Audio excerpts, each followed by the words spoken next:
టీవీ49 news కి స్వాగతం. గత 2 రోజులుగా కురుస్తున్న భారీ వర్షాలతో ఇబ్బందులు ఎదుర్కొంటున్న నియోజకవర్గ రైతులు, సామాన్య ప్రజలు ఎవరు కూడా ఆధైర్యపడవద్దని, అందరికీ అందుబాటులో ఉంటారని కొత్తపేట ఎమ్మెల్యే బండారు సత్యానందరావు అన్నారు.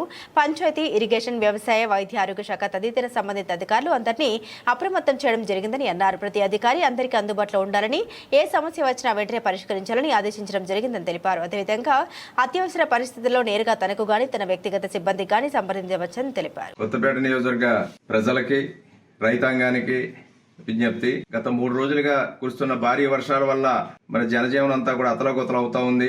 రైతాంగం కూడా ఇబ్బందులు పాలయ్యే పరిస్థితి కనిపిస్తా ఉంది. ఈ భారీ వర్షాల వల్ల పొలాలన్నీ కూడా మునిగిపోవడం జరిగింది. ఆకుమళ్లు దెబ్బతినే పరిస్థితి కనపడతా ఉంది. మరి రైతులు అప్రమత్తంగా ఉంటూ ఇంకా 2 రోజుల పాటు వర్షాలుండే మరి సూచనలు అధికారులు తెలియజేస్తా ఉన్నారు. దీని మీద కొత్తపేట నియోజకవర్గంలో ఎవరికి ఏ ఇబ్బందులు తలెత్తకుండా అధికారులందరినీ కూడా హెచ్చరించడం జరిగింది. ఇరిగేషన్ అధికారులని, డ్రైనేజ్ అధికారులని కాలువల్లో ఉన్న నీరు, చేలో ఉన్న నీరు కూడా వెళ్లేలాగా ఏ విధమైన చర్యలు చేపట్టాలో ఆ చర్యలు కూడా తీసుకోమని కోరడం జరిగింది.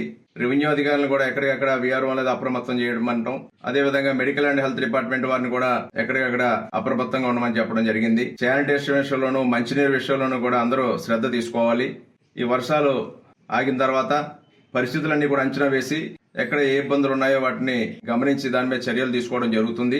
ఈలోగా ఎవరికి ఏ ఇబ్బంది ఉన్నా అధికారుల దృష్టికి తీసుకురండి, లేకపోతే నాకైనా ఫోన్ చేయండి. ఎవరు వ్యక్తిగతంగా ఫోన్ చేసినా ఎక్కడ ఏ ఇబ్బంది ఉన్నా దాని మీద నేను వెంటనే మీకు అందుబాటులో ఉంటాను. మరి రైతాంగం ఏదైనా నష్టపోయిన హార్టికల్చర్ గానీ లేదా వరిచేలు కూడా సుమారుగా కొత్తపేట నియోజకవర్గంలో 26,000 ఎకరాలు ఉంటే కొన్ని వందల ఎకరాలు ప్రస్తుతం ముంపుకు గురై ఉన్నాయి. వీటి మీద కూడా వర్షాలు ముగిసిన తర్వాత దాని మీద ఒక అంచనాకు వచ్చేలాగా అధికారులు కూడా చర్యలు తీసుకోవాలని కోరుతూ అందరూ కూడా జాగ్రత్తగా ఉండమని, అందరికీ అందుబాటులో ఉంటానని, ఎవరికి ఇబ్బంది వచ్చినా నాకు ఫోన్ చేయమని కూడా కోరుతా ఉన్నాను.